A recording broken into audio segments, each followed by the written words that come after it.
All right, it's 12 o'clock. We are going to get started. My name is Stacy Owen. I'm the Executive Director of Alumni Engagement for the School of Business.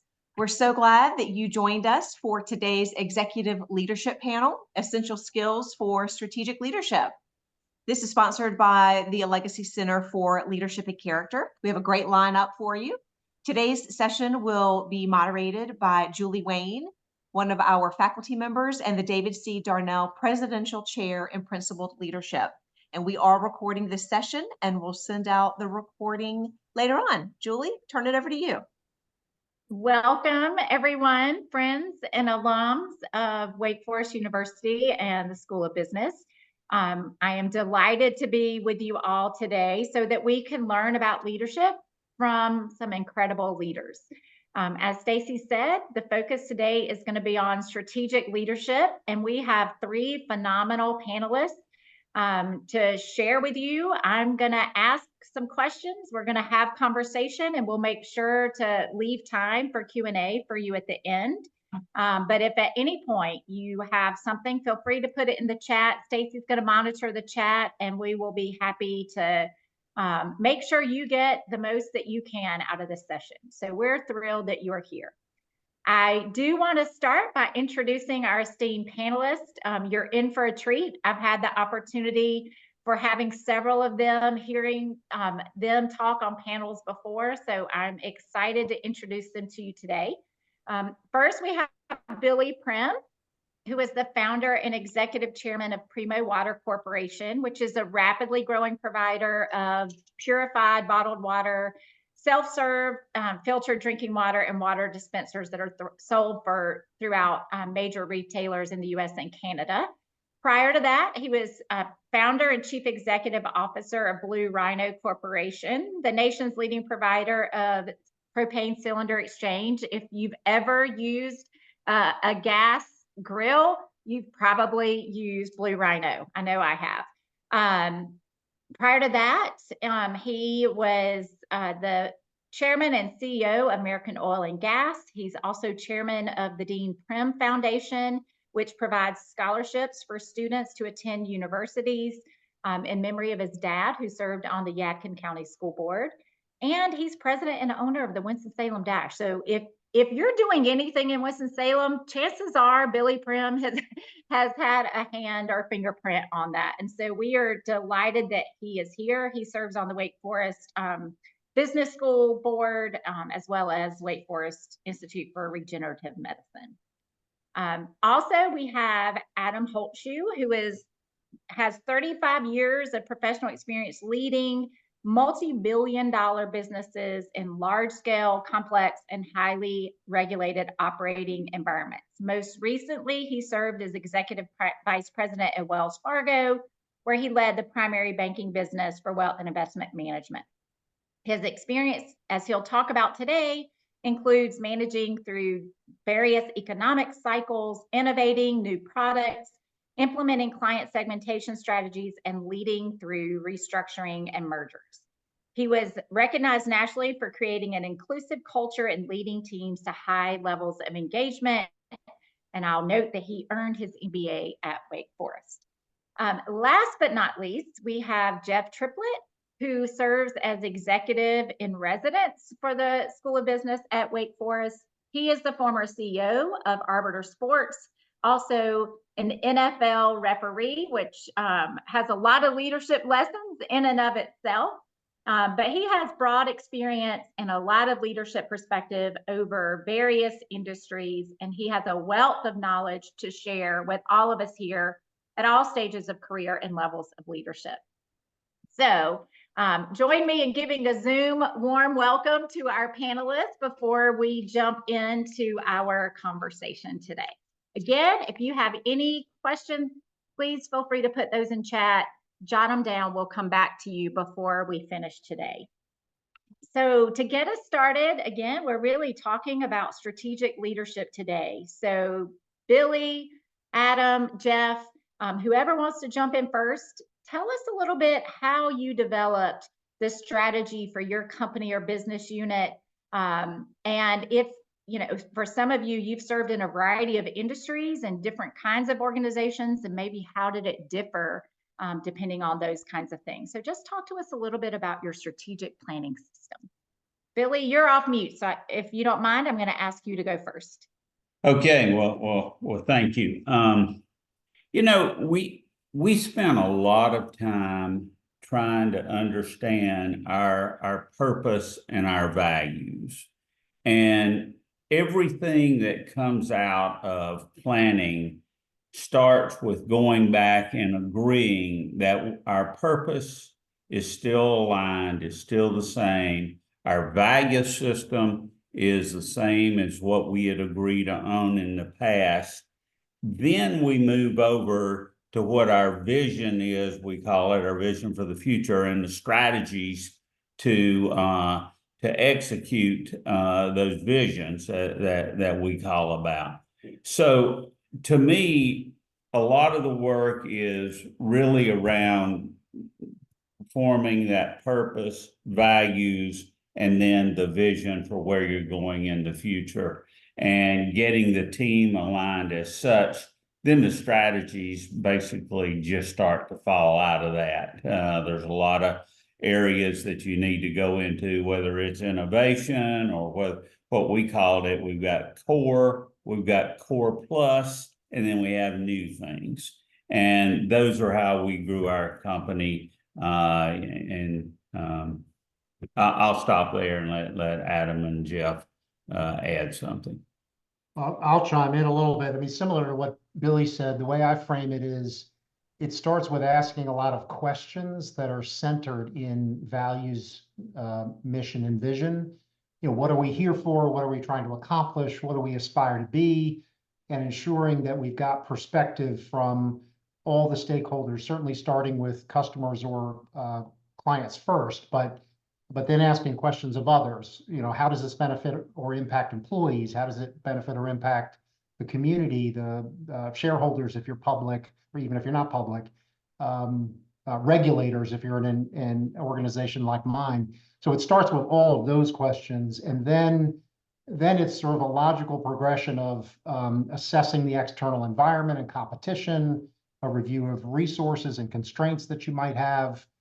And then, if you can, having some discussions with key influencers, maybe even launching trial balloons, just to make sure that you think you're still on track, that it's testing into the validity of the vision and the strategy and where you want to go before you actually embark on the plan.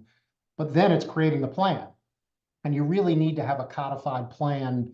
I happen to benefit from working in a large organization where we had process experts, and taking advantage of them to create timelines and measurements was really important. But I will say this, because it has happened to me: you don't want process to suffocate the creativity or the innovation. So you have to be very balanced about the plan and your ability to execute that plan so that you can hold yourself and your team accountable. Yeah, I'll echo. These two guys have hit all the high points. The only thing I would add is for young innovators and entrepreneurs, these folks, I've learned so much from young innovators and entrepreneurs in my later in life, of understanding as Billy said, the vision and the values that folks have. And in small businesses, those are just as key and core as they are in large businesses. And making sure that what you're trying to do as a young innovator or a young leader is aligned with your core mission, your core vision, and your core purpose or values that you have. And as Alice said, kind of talking with customers, talking with employees, and make sure that everyone shares those things, but being willing to take those risks to kind of pivot as time goes along, to think that you're not always exactly what you thought you were before. Julie, one other thing I'll add: drift can be a problem. You know, it happens without you realizing that it's happening, or at least it can. So you have to have some method to check in periodically to sort of refine the strategy and just make sure that you're not drifting from either from, you know, core values, mission, vision, as Billy said, or even just from your plan. But I've experienced drift, and it's a dangerous risk because it can happen slowly, and it can happen sort of insidiously. So you really have to have a check-in to make sure that you've got a way to stay on track. So Adam, can you give an example of when and how you've experienced drift? How did you know that was happening, and what did you do to get things back on track?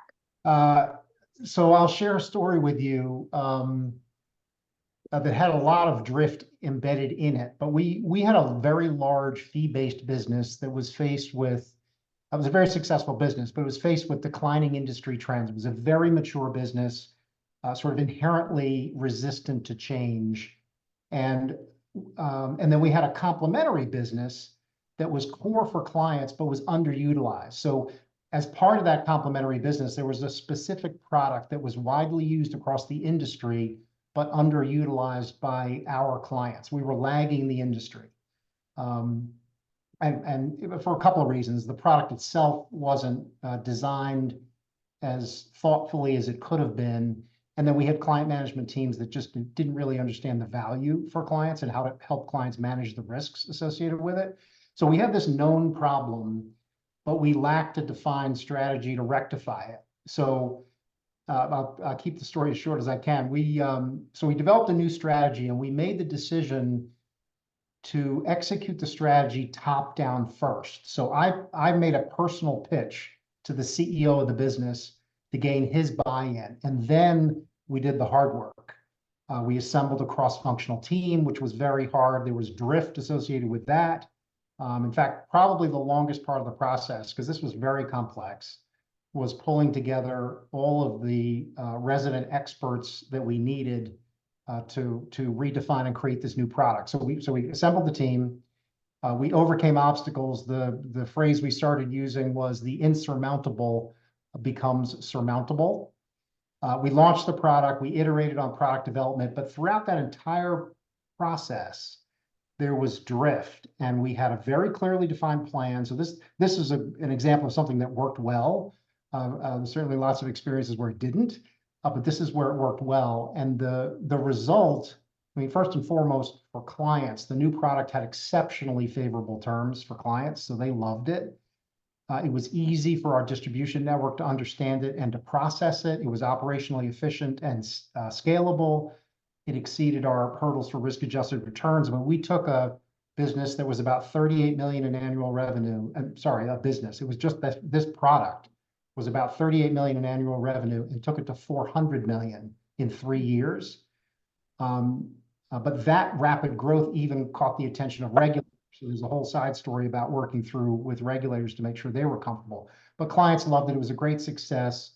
You know, as I was thinking about this strategic vision, we had strategic vision. We pulled off complex execution because strategic vision is no good without good execution. But there were lots of strategic leaders involved in the process. It wasn't just one. So there was a lot there. And back to your point, Julie, I mean, throughout the process, again, very well defined, very clear plan. The plan changed a lot. That was okay. I think my mantra was, it's okay to change deadlines. It's not okay to not have them. So we had lots of changes in the plan, and we would identify drift and have to adjust. But we were tacking in the same direction the entire time. But it was an intensive effort by, I mean, I was going to say hundreds of people, probably close to 100 people. Thank you for sharing those details, because, you know, as you all were talking, you know, it's kind of the textbook formula, right? Start with your purpose, mission, vision, and values, create a, you know, do your homework around stakeholders and resources, and then put a plan and execute it. But actually, leadership like that sounds simple, but it's not easy. And so thank you, Adam, for giving us insight into just how hard doing that can be and some of the challenges that we can face. And I know this question is not one that you guys, that we share with you in advance, but sometimes I find that in going through the strategic thinking, planning process, we like status quo, right? More than we might want to admit. And you mentioned, Adam, people are resistant to change. So my question is, how in this process do you really get people to move away from the status quo and truly innovate and overcome that sense of complacency? Because I've been through this process before and it's a very long, involved process. And at the end, I'm like, not sure we did anything all that exceptional. How do you, what do you do in the process or along the way to help really push people to innovate so that your company is doing something maybe different and novel? Adam, you gave an example, so I don't know if you have more to add, or Billy or Jeff, what you would say to that. In my world, I think it starts with leadership and defining really what the company is about. And in our world, as a small cap growth company being public, it is all about your growth rate. And everybody in the company needs to understand that you're coming in, and if you're running a division, you've got your growth plans for your division, but you also know that the entire company needs to grow at probably a greater rate than that. So what are the new innovations that are going to help drive that growth? So everybody starts to come in with that mindset, and I think that just needs to start at the top in defining what your purpose is. Yeah, I'll just comment on that a second. Is thinking about in companies that I've been involved with, smaller companies, as Billy's talking about with smaller companies, learning how to pivot in your strategic operations and in your thinking, and that is getting all the folks that in your small organizations thinking about, okay, we're about to run up with, as I would call it, our total available market may be somewhat constrained in the area where we've been successful at this point. We need to really think about, we don't have a lot of growth opportunity in this existing market. So now we need to start to think about pivoting to something different. And I'm involved in one company right now where our CEO really did a great job of recognizing this early, where we still had runway in the existing product line, but then started helping all the employees and all of us investors think about how did we going to strategically kind of move to this new area that had great opportunity for us. And we're really seeing the growth, as Billy just said, in the new product line take over, kind of what Adam said earlier in what they were looking at.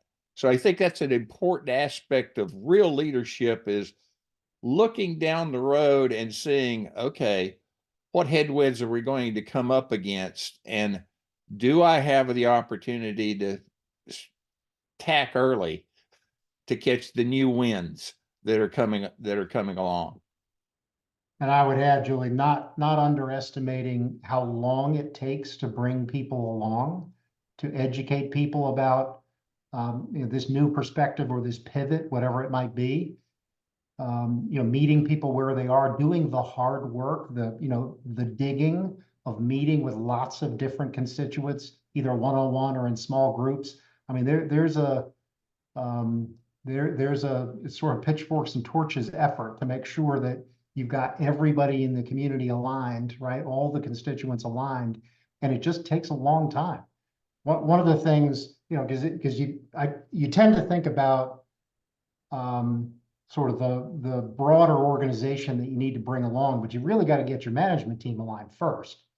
And the thing that helped me in my career most doing that was it was introspection, not just about myself, but about the people on my team. So we spent lots of time and invested a lot in understanding who each of us was, so that we could understand ourselves better and understand how to work with each other. So the myriad of personality typing tools that you can do to give you a sense of, who you are and what your style is. And I mean, those were invaluable, not any one particular tool, but the collection of all of them. And it even became a language on my leadership team, where, if anyone's familiar with the Enneagram typing tool, it's a very powerful tool, but it assigns you a number, and then there's a description behind that number. And my CFO would say to me, Adam, you're being a 1 in a meeting. It became a language. So we knew, how we could communicate with each other. And that just helps to understand how to bring people along when you're trying to make a pivot.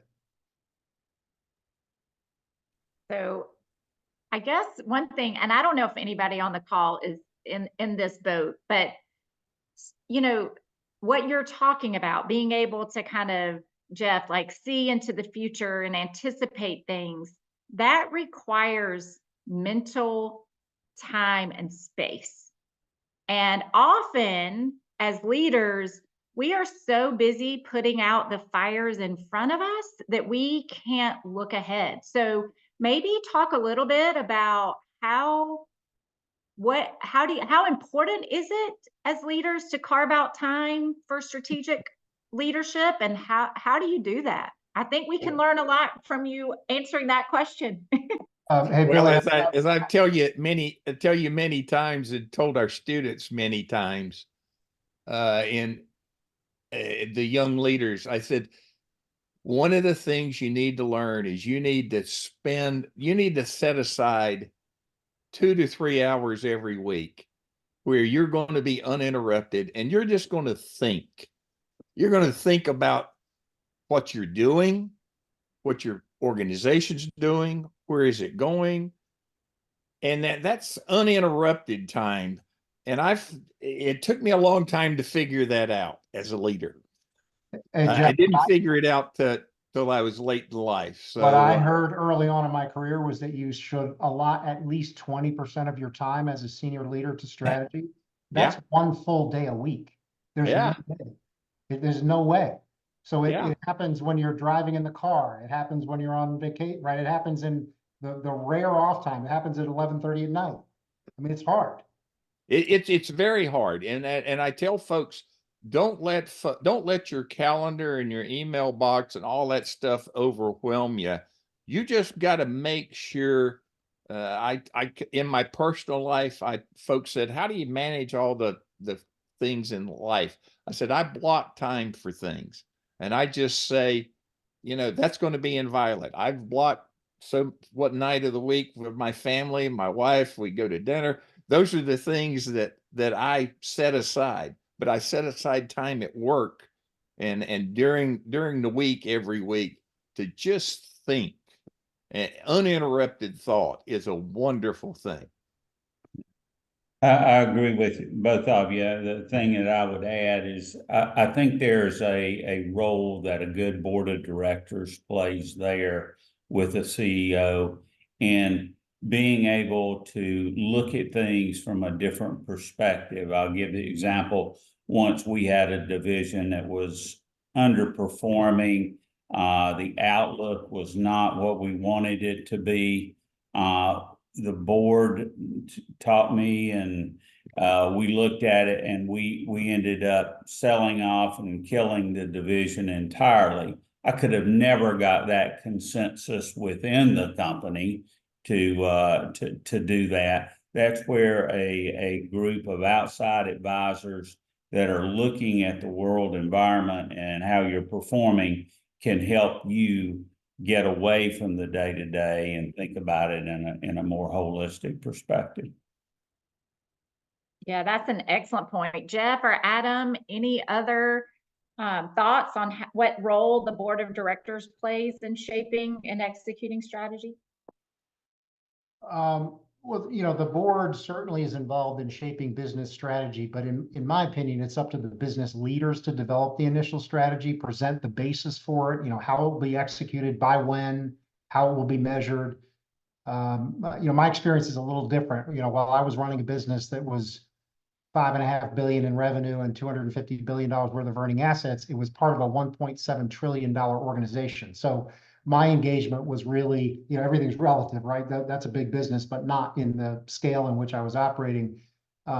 So I was engaged mostly with the operating committee, not the board of the overall organization, but the functions are similar, right? The business leaders have the local knowledge and need to bring that to the board, who has this oversight and support responsibility, the governance function in particular. But and then, I have a different perspective because I'm on the board of a couple of nonprofits. And so serving as a board member, the situation's a bit reversed for me as I think about my professional career. But I think Billy's point about whether it's an advisory board or a formal board of directors, or an informal mentor, to have objective consultation, counsel is critical. I would add, and you bring up a great point, that larger organizations, boards have a lot more. There's a lot more staff to help the company generate information and put information out there. And I think as a board member on smaller companies, smaller cap companies, you probably, if you're going to serve, you have to be a little more engaged in the knowledge about what's going on in the operating company itself. So I think there's a different levels of board engagement dependent upon the size of the quote unquote organization. And as you just said, it's a little bit like being an advisory board in some situations, but in other situations, you as a board member, we have discussions in one of my little investment companies. We have a discussion every month, probably an hour or two, with the CEO and the leadership about where they're going and what they're doing, and a little more in depth in that. And so you ought to be thinking about that as you're kind of developing your career, maybe in your company going forward. But I'll give you an extreme example of it too. I'm vice chair of the board of a very small nonprofit that's only a few years old. And when we started, there was only the CEO. He was the sole employee. So we as a board, of course, the board has developed since then. There are now more employees. But there was a time when we were, the phrase we used was quasi-staff. And that is not the board's role. Like that, we were doing things to help the organization that we felt we needed to do because we had to, but that was not the role of the board. We knew it, and we had a plan to extricate ourselves from that sort of function. But Jeff, to your point, we were so small, we just had to get some things done. And so we had board members actively engaged in not running the nonprofit, but closer than a board should have been. So we're probably all familiar with the concept of transformational leadership and how impactful it can be on organizations. And a key element of that is challenging the status quo. And one tool for doing that that you all are really talking about is exercising outside, right? And getting out from the nitty gritty of the day-to-day that we get so embedded in, and whether that's a board of directors, or how that works, but really trying to having this more objective outsider point of view, whether that's the board of directors or mentors or whomever. And so I think we can all challenge ourselves to think about, how do we get a little bit more outsight on our company and where it is, and strategy. So we've talked about how you develop strategy and some of the challenges with pushing to innovate and so on. How did you go about communicating your strategy, both internally with your employees as well as externally with other key stakeholders? Tell us a little bit about that process. So Julie, I'll start. it's a Herculean effort. I mean, certainly depending on the size of the organization, the complexity of the pivot. But the single most important thing you can do is make sure that communication has occurred. And there's an old adage that communication hasn't occurred when you have told someone something or when you've clicked send on the email. Communication has not occurred until the receiver has heard it and internalized it. And we all, I think, fall prey to this notion that I've had the conference call, I've sent the email, I've distributed the collateral material, I've clicked send on the email, I'm done, communication has occurred. And that is simply not the case. So it takes a lot of effort. The one other quick point I'll make, many years ago, and I should dig it up again, but I read an article that talked about the influence hierarchy in an organization, not the traditional organizational hierarchy, but the influence hierarchy. And in a large complex company like the one in which I was working, it's important to know who it is that has the most influence over your ability to make change. And that is often not people in the normal organizational chart and structure. So putting some thought into not just the communication plan, but where you're going to start, with whom, who has the most influence, et cetera. I'll take a shot at that and just give you an example of how we did it. In our companies, I would always have a large leadership meeting just as soon as we got back in the first or second week in January. We brought all our leadership team together, and the strategic planning we had been doing in the fourth quarter, we put in a communication plan of how we were going to communicate that internally and externally, got that down to talking points. Then we would go internally by division, and I felt like it was important that myself as the CEO needed to be a part as many of those meetings as I could. Externally, we have a big investor day and do that always in January to communicate that same thing externally. The important part, as Adam said, is repeating that. Each meeting, you got to repeat that so that people can get in their minds and in their thought process of what we're really trying to achieve. And so whether it was an all hands meeting that we do quarterly or just a monthly business review that divisions are doing, this whole process has to be repeated. And that's where we needed to, as a leadership team, to bring that down to what we call the Primo way of being able to communicate that on one sheet of paper that you keep going over and over again. Yeah, I'll just I'll echo what both of you guys have said, and I would also say to you, one of the things that I found being very interesting is when one is sharing your kind of strategy and knowledge, especially with customers, and I'll call your big customers. They're always wanting most customers want you to do probably something that you may not want to do. And being honest with customers, I'll just share the example here real quickly. Probably 10 years ago, when I was running another software company, I was approached by one of our largest customers as saying, we'd really like for you guys to develop this kind of product or service.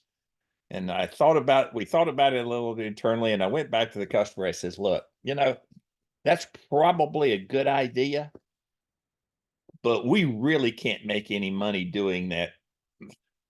We can't do that because we aren't in the business of we're in the business of serving lots of customers as opposed to just one with a niche market. And we're never going to be able to make that work for us internally. You probably need to go somewhere else.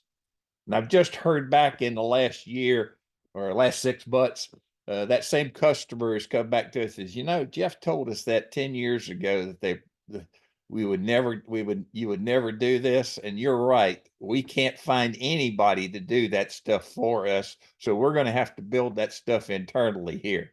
So sometimes it's just being really, as I call it, bluntly honest with folks about what's going to have to happen for you to be successful and for them to be successful.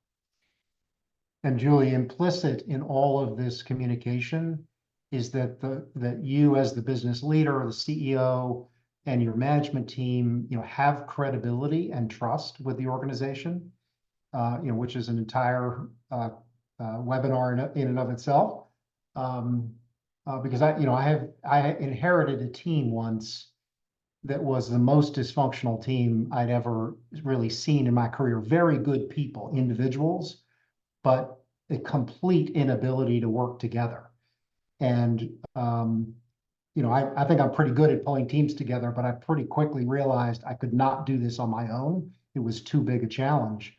So I actually had to hire an external consultant to come in, and we went through an intensive 16-week program just on trusting each other. And we had to do that before we could pivot the organization, because we had to sort of get our own house in order. And they turned out to be the most functional team I've ever worked with, but it was hard. It was a little scary at first. I think I went home and said to my wife that I think I made a mistake and I should not have taken over this business, but we did get through it, and it ended up being very successful. I appreciate your vulnerability there, Adam, right? Because we can talk a lot about our successes, and you all have been obviously very, very successful, but sometimes we learn the most from the things that don't go well. And so can you share a time when a strategic decision you made did not go well, and what happened? And if you got a redo, how you would do it differently? Jeff, Billy, I'll leave to you first. Please tell me I'm not the only one who could answer this question. No, I can answer it. I'm trying to decide which one to tell you about. I've had several.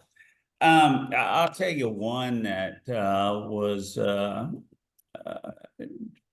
pretty recently. A few years ago, we decided that Cargill came to us, and they had this new experimental plastic that was biodegradable, and they felt like it could be a great water bottle that you didn't have to worry about recycling. It would biodegrade by itself and so on. So we loved it. We experimented with it. It worked. The only problem was we put all this energy behind it to compete with the Nestle's and Cokes of the world, and the pricing on it was about double what normal pricing was. And anybody you talk to, any retailer you talk to, will give you their environmental platform and how important it is and all this.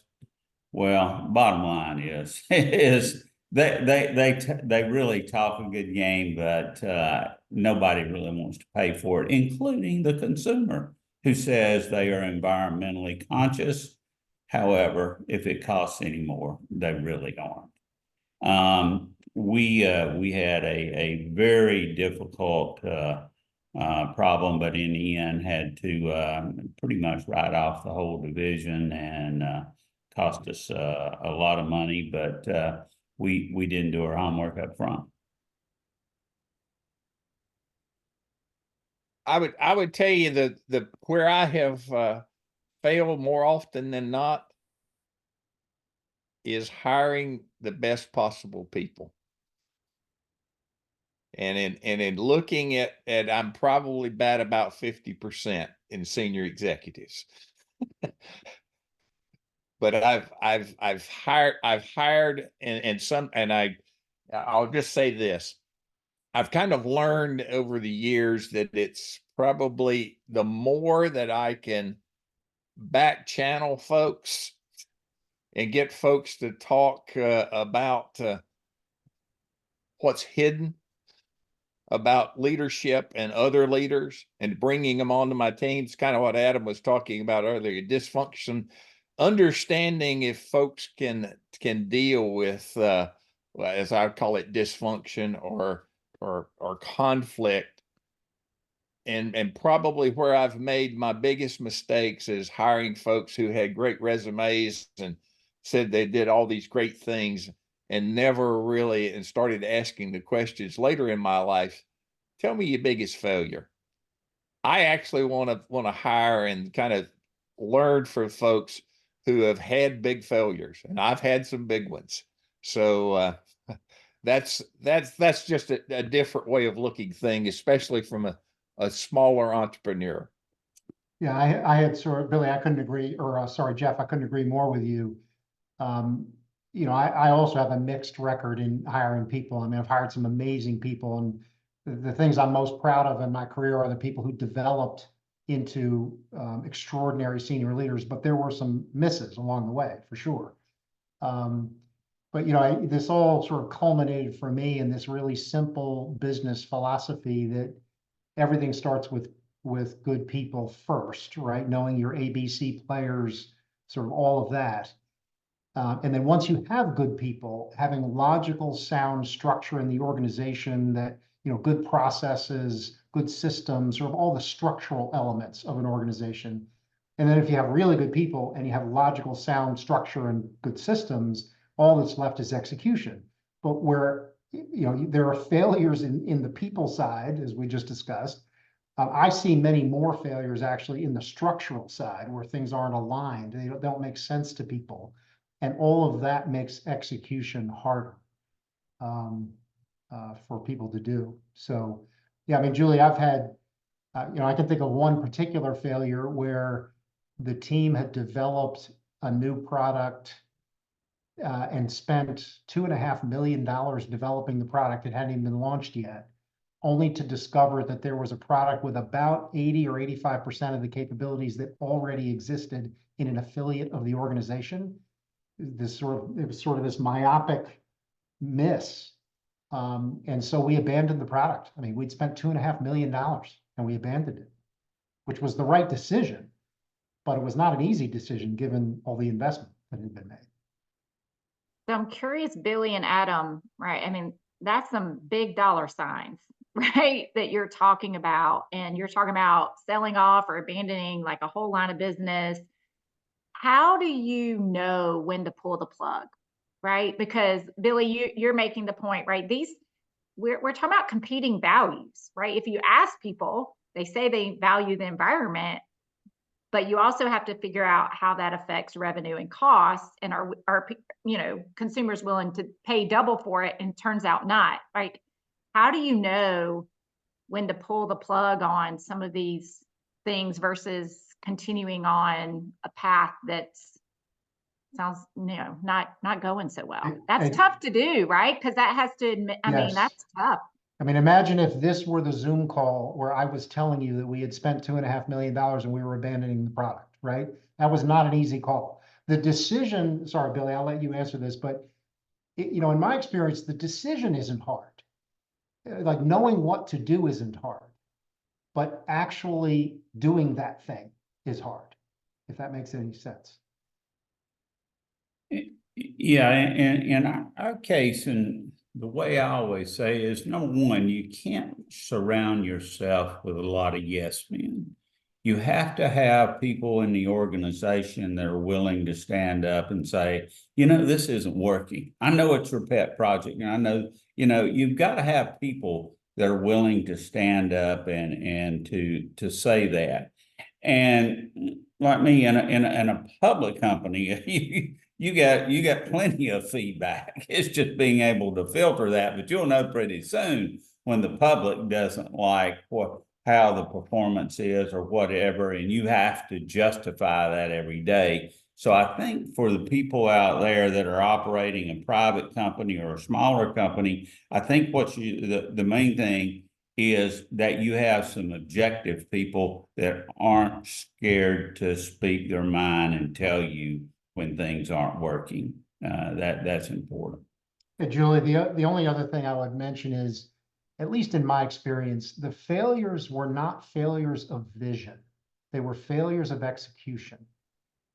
And there were countless failures of execution. You know, sometimes if your plan takes too long, the organization, again, in my experience, can reprioritize, and all of a sudden the funding that you thought you had is gone, all right? But all of those to me are failures of execution, which is really the hard work. You know, strategic leaders need to be visualists. You know, they need to, the way I always thought about it was, you know, I live in today, but all of my thinking is about tomorrow, all of it, and things that can be or will be. So I'm sort of existing in the here and now, but like today is already history. So, but that, to me, that was the easy part. The hard part was actually getting things done. So I'm going to piggyback on that a little bit. We talked earlier about how in the world do you as CEOs, senior leaders, find time to think strategically? And you all talked about that. But you've also talked about the importance of the people you hire and bring on board.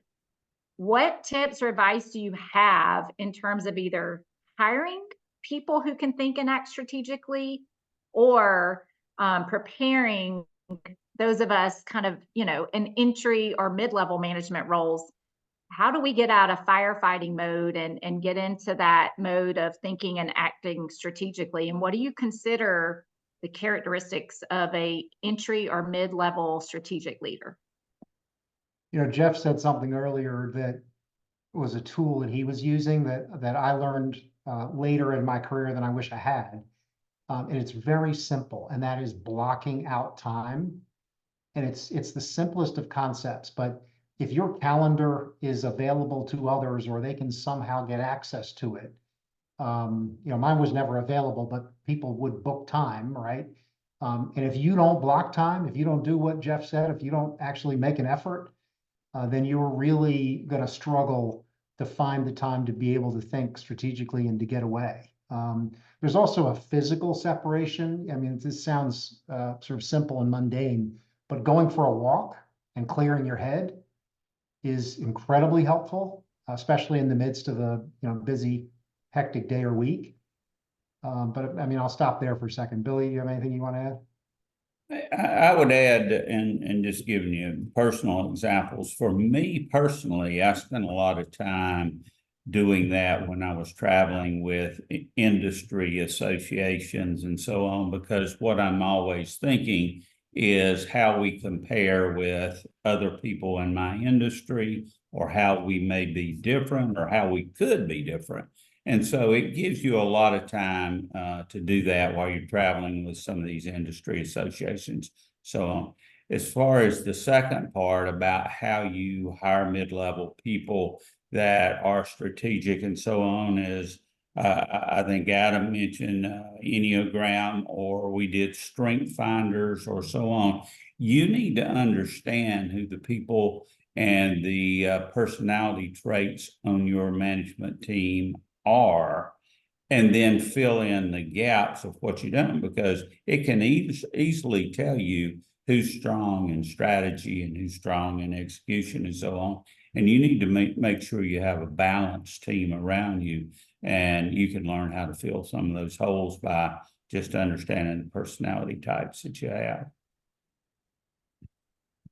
I'll offer two things about young leaders and young folks trying to figure out how to, I'll call it, progress their career. Number one, become known as someone who delivers on what they say they will do.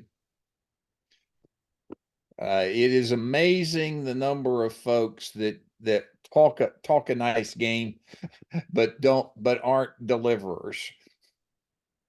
And number two is I want those kind of folks need to be a little more aggressive in seeking out the folks in leadership to say, okay, help me understand how I can move my career.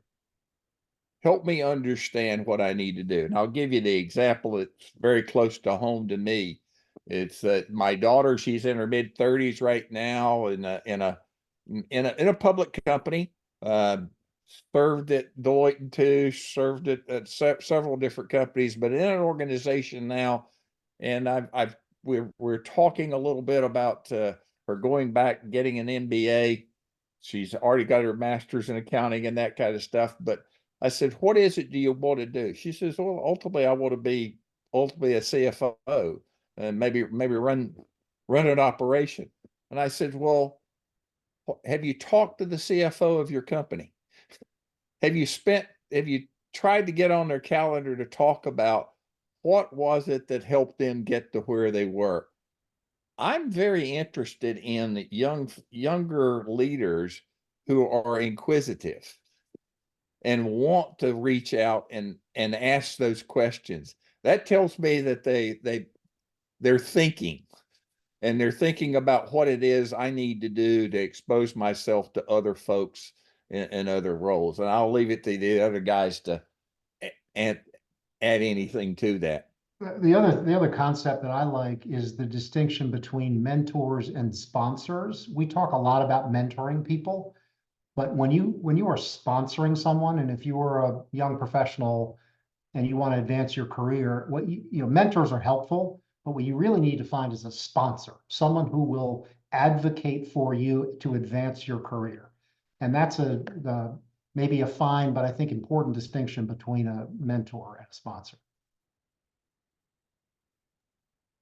So I just want to reiterate, one of the things that we've heard here a number of times is, as leaders, strategic thinking and planning is a part of our job. And when we manage our time, we tend to prioritize what's urgent over what is important. And so developmental opportunities, strategic thinking, investing in relationships tends to fall in that category of important, but not urgent. And that's why we have to put it on our calendars, block it off, and then unapologetically keep it. Because we are always going to think that this meeting or this issue is more important than that. So we have to shift our thinking that this is an important part of my job. The other thing we've heard, Billy talked about this, Adam talked about this, maybe Jeff too. Some of their most creative ideas and strategic thinking was when they weren't at work working. And so part of the myth, I think, is sometimes this overwork culture, and realize that when people get a break and they get a recovery experience, whether it's time with family or friends or on the golf course or a walk, that's actually when we have the potential to re-engage and be more creative and innovative. And so just not only is that important for us personally as leaders, but we have to affirm that in the people whom we lead. Right? We have to let them know it's okay to put time on your calendar for strategic thinking. I want you to do that. It's okay to go for a walk or take a break from email after hours so you come back with your best ideas. So with that, we've shared a lot. Our panelists have shared a lot. So I'd love to turn it over to any of you who have questions that you would like to ask of our panelists.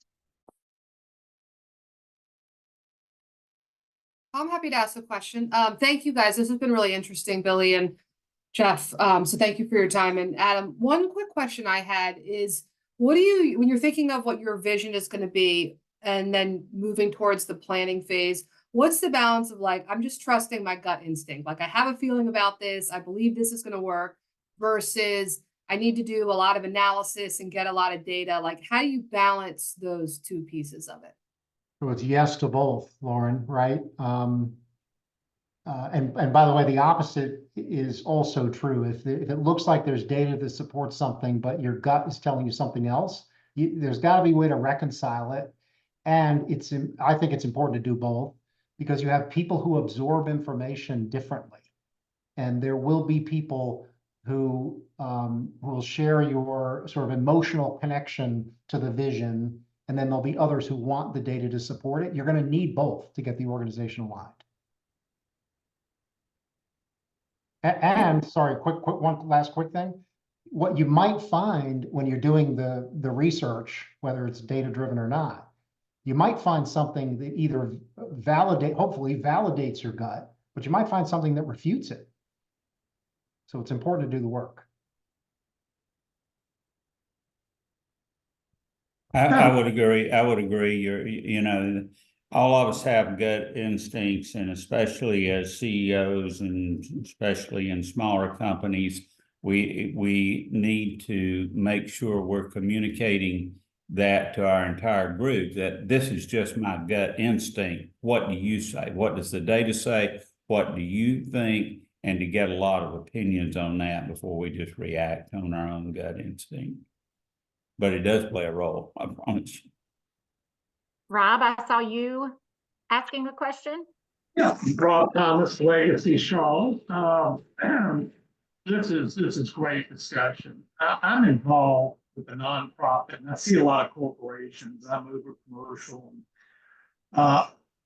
When you have an organization, and I'm right now involved in a very, very interesting nonprofit that's over 150 years here in Charlotte, and we're recasting back to their essence. So when you're talking about recasting the mission statement, and values, and you want to get buy-in, what is the best way to approach a team that you've rebuilt on the board, and who you need to involve?